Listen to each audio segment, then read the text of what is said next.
Muy buenas tardes, compañeros, profesor. Somos el grupo 3, que está compuesto por el compañero Jean-Pierre Andrade, Estefanía Benalcázar, Tatiana Rea, Luis Guzmán, Anderson Gualoto, Tatiana García y la compañera Jennifer Galarza. A continuación vamos a dar nuestra opinión sobre las limitaciones del derecho subjetivo. Hola, buenas tardes, soy Jean-Pierre Andrade. Voy a hablar acerca del derecho subjetivo. El derecho subjetivo es la facultad de poner o que tiene una persona para exigir a la otra cumplimiento determinada de prestación, que sea dar o hacer o no hacer. La facultad que basa en una norma jurídica que reconoce y protege el interés titular del derecho, característica del derecho subjetivo. Es la facultad de poder, que es otorgar a su titular o posibilidad de actuar o no exigir algo de otra persona, basado en una norma jurídica. Se fundamenta en normas que se reconoce y se protege interés titular, protege un interés legítimo titular del derecho. El debate sobre estas limitaciones subjetivo es la cuestión de los límites de derechos. Subjetivo es objetivo del debate. Algunos autores defienden que los derechos subjetivos tienen que tener límites o deben de tener límites. Claro, en evitar un abuso y proteger los derechos de terceros u otros, en cambio, que defienden los derechos subjetivos deben ser lo más amplio posible para garantizar la libertad, la autonomía y de las personas. En cualquier caso, es importante tener en cuenta que los derechos subjetivos no son absolutos y deben ejercer una forma de responsabilidad o responsable, respetando los derechos de los demás y ordenamiento jurídico. Por ejemplo, yo escribí un ejemplo.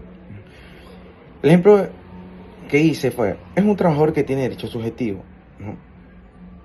Que recibir un salario a tiempo, ya que la ley laboral establece una obligación para el empleador y que el empleador no le pague. El trabajador puede exigir legalmente su cumplimiento, incluso acudiendo a los tribunales. Este derecho subjetivo se basa en el derecho objetivo, que en caso sería las normas laborales que establecen el pago del salario. Muchas gracias. El derecho subjetivo es la herramienta que permite a las personas hacer valer sus intereses y derechos dentro del marco legal. Estos son algunos ejemplos que existen. Por ejemplo, derechos personales, derecho a la vida, derecho a la integridad física, derecho a la libertad personal, derecho de honor, derecho a la libertad de expresión, derecho a la religión.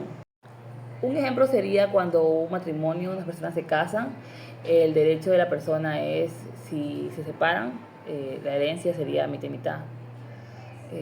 Por ejemplo, una persona tiene derecho a una propiedad por parte de sus padres. Sería ese como un ejemplo de derecho subjetivo. Hablamos un poco sobre las limitaciones de los derechos subjetivos.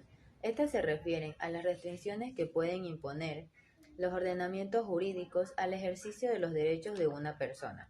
Los derechos subjetivos otorgan facultades a los individuos para que puedan actuar de acuerdo a su voluntad dentro del marco legal. Dicho ejercicio no es absoluto. Existen diversas limitaciones que pueden restringir su ejercicio legítimo. Buenas tardes, compañeros. Buenas tardes, profesor. Para mí el derecho subjetivo es el conjunto de protestas y facultades jurídicas que la ley les otorga a las personas, ya que puede ser de naturaleza humana, también de acuerdo mutuo y de orden jurídico. Un ejemplo que ello sería el derecho a la propiedad. Gracias. El derecho subjetivo es la facultad que tienen las personas para exigir el cumplimiento de un deber jurídico. Es el poder que otorga el derecho objetivo para reclamar ante la autoridad competente. Características de la posibilidad de exigir el cumplimiento de la obligación, de la obligación contraída por terceros. Es la libertad demandada de las obligaciones impuestas por el derecho objetivo. Es el poder de la voluntad de los hombres en obrar para satisfacer los propios intereses en conformidad con las normas jurídicas. Derecho subjetivo.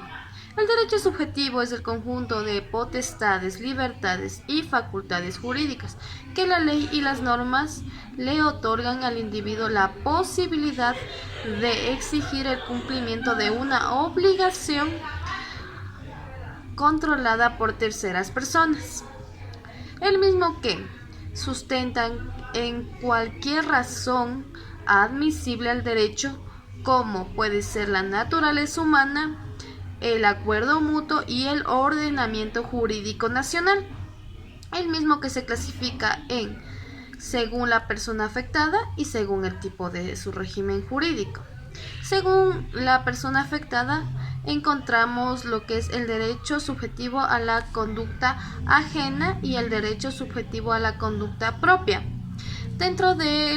Según el tipo de su régimen jurídico, encontramos derecho subjetivo privado y derecho subjetivo público.